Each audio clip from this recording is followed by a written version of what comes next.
salaamaaleykum sama mbokku sénégalais yi encore une fois maa ñëwaat aujourd'hui pour la vidéo de la journée balaa may door vidéo bi dama bëggoon comme ni ma koy defee tous les jours nuyu sénégalais yi nga xam ne ñu ngi Sénégal di dund ci métit di dund ci situation boo xam ne ñëpp xam nañ ne dañ leen xañ seen àq ak seen yelleef fàttewuma aussi sénégalais yi nga xam ne ñu ngi ci diaspora bi c'est tout à fait normal parce que man ci diaspora bi laay dund ma bëggoon ensemble tey ñu ñëw comme ni ñu koy defee tous les jours sur la vidéo de la journée jàngat ensemble li nga xam ne teg nañ ci sunu bët mooy li nga xam ne moom la ñuy relier dans les réseaux sociaux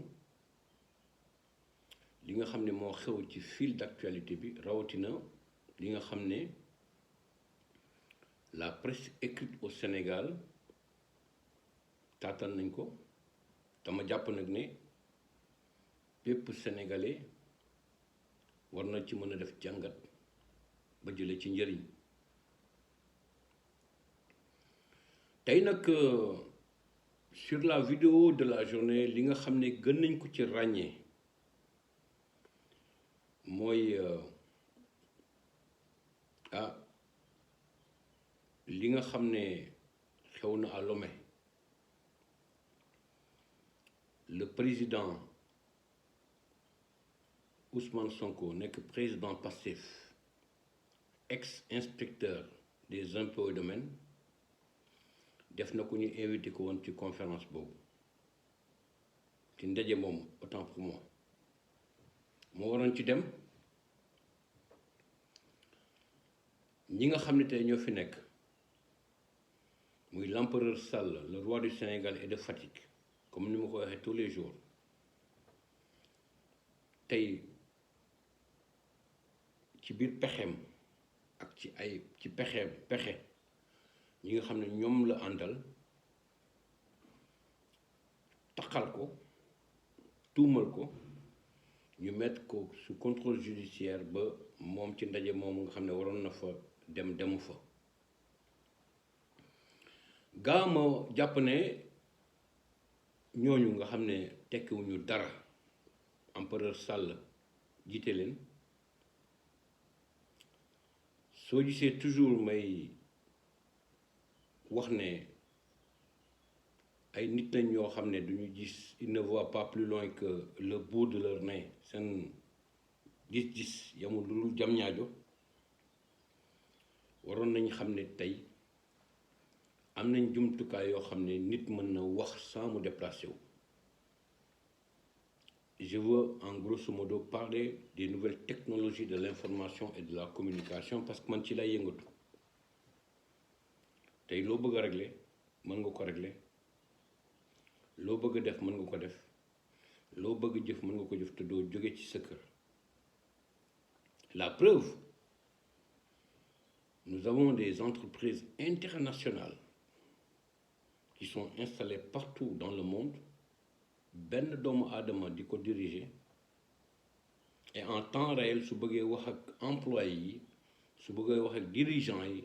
su bëggee wax ak responsables yi du jóge ci këram wala du jóge ci bureau ma bëggoon tey ñu jàngat ensemble dans la première partie de ma vidéo sortie bi nga xam ne le président de Pastef def na ko par rapport ak invitation boobu nga xam ne jébbaloon nañ ko woon mu war a dem foofu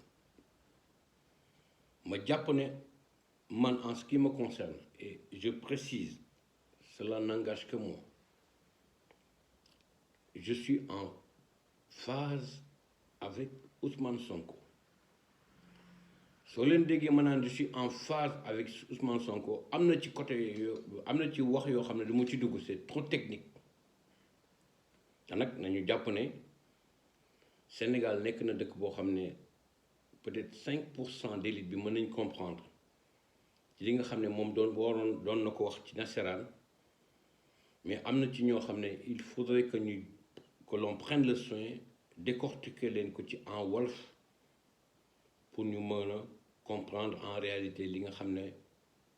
président du PASTEF Ousmane Sonko wax na ko ci waaye nag li nga xam ne war nañ ko ci mën a jàpp te muy dëgg réew pour mu mën a dox waruñu jàpp ne dafa war a nekk réew boo xam ne war nañ ko mën a permettre muy décider dans le domaine de la santé war nañ ko mën a permettre muy décider dans le problème de l'éducation war nañ ko war a mën a permettre mu décider dans le secteur de l'agriculture, le secteur de la pêche, le secteur de l'élevage, dans le secteur de la santé gaa ci tënk développement réew su loolu weesoo du ne loo xam du loolu rek moo ko war a mën a jëmale kanam. Il faudrait qu'il y ait une indépendance sur le plan monétaire te nag ñëpp jàpp nañ ne tey tubaab yi rawatina français yi dafa am foo xam ne moom lañ ñu noot comme ni ko Ousmane Sonko waxee te mu nekk lu leer te ñiy teg ci seen bët di nga xam ne Laurent Gbagbo dundoon na ko ca Côte d'Ivoire su doyul kenn yaakaar na ne jàpp naa ne dara du la doy. Ils ont eu fait une pression loolu moo tax moom ci wàllu boppam ci ay tuuma ci ay fen ñu fexe ba mu quitter pouvoir bi parce que moom jàppoon na ne moom ci wàllu boppam très tôt Côte d'Ivoire pour mu développer il fallait nécessairement une indépendance sur le plan financier, sur le plan monétaire, autant pour moi.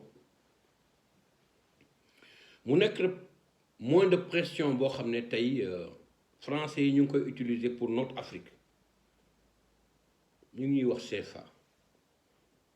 man je me pose souvent la question de savoir quelle est la différence entre le CFA et l'ECO gaa mu nekk nag fekkee ne yàlla moo ñu tax di wax comme ni ko Ousmane Sonko waxee le président de PASTEF idée bu ma rafetlu la mais nag li ci gën a am importance mooy idée boobu nga xam ne jàpp nañ ne war nañ ko mën a taxawal war nañ ci teg ay jumtukaay yoo xam ne Afrique rawatina Sénégal bokk ci UEMOA bokk ci CEDEAO yore monnaie boo xam ne daf ko lëkkaloo ak 8 pays dem ba nekk dëkk boo xam ne moom dina am une indépendance sur le plan monétaire te loolu nag man jàpp naa ne projet de société bi nga xam ne Ousmane Sonko tey teg na ko sénégalais bu ci nekk gis ci boppam rawatina jeunesse bi su fekkee ne mettre nañ ko en application yaakaar naa ne problème yi nga xam ne tey sénégalais yi moom la ñuy dund rawatina sénégalais lambda bi nga xam ne comme ni ma koy faree waxee tous les jours su yeewoo du am lu mu jox njabootam ñun ñëpp dinañ ci gis seen bopp. Au début français yi bi nga xamee ne jàpp nañ ne dañoo waroon contrôler sur le plan monétaire dañoo gëmloo ne ñun une indépendance monétaire waruñu ko war a mën a am mais nag ma bëggoon interpeller européens yi rawatina français yi la jeunesse a mûri université yi ñuy génnee di jàng am xam-xam noonu la africains yi tey rawatina sénégalais yi génne ci université yooyu am xam-xam ba nga xam ne lépp loo xam ne war na mën a jàmmale seen réew kanam ñu dox ci wax ci jëf ci te muy dëgg. Encore une fois soo gisee ma gën man en ce qui me concerne di ci wax c'est juste pour alerter les Sénégalais, pour alerter les citoyens lambda. Sans indépendance monétaire duñu dem fenn duñu dem fenn mënuñ jël suñuy devise di ko jox à la France mu koy jëfandikoo comme garantie pour ñun suñu wàllu bopp ñu mën a def ay transactions sur le plan international. Mieux encore ñuy jox comme ni ma ko waxee woon ca njëlbeen une monnaie de singe boo xam ne ñu ngi koy tegee chamelière muy le franc CFA. te nag li ma ci gën a metti mooy nañ ko waxtaanee franc CFA boobu soo ko jëloon tey dem Japon nga dem Chine nga dem France bi nga xam ne moo ñu colonisé. nga ñëm Italie wala nga ñëw Allemagne ne da ngay jënd billet d'avion ci gàttal dañ lay xamal ne xaalis bi nga ñu andil kenn mënu ci jënd billet. ma bëggoon nag interpeller sénégalais yi bëgg leen laaj ñoom ci seen wàllu bopp loolu lan lay nirool. Encore une fois, prenons notre destin en main avant qu'il ne soit trop tard. Parce que nag dama bëgg ñu jàpp ne tey ñi nga xam ne ñoom lañ fal ñu toog fi muy Macky Bour Sall le roi du Sénégal et de Fatick ñooñu duñu dox ci li nga xam ne moo neex tubaab bi rawatina li nga xam ne moo neex Emmanuel Macron l'actuel président de la République française. loolu laa bëggoon wax tey sur la première partie de ma vidéo. Sur la deuxième partie ma bëggoon tey waxtaan tuuti ak sénégalais yi ci li nga xam ne xew na Sénégal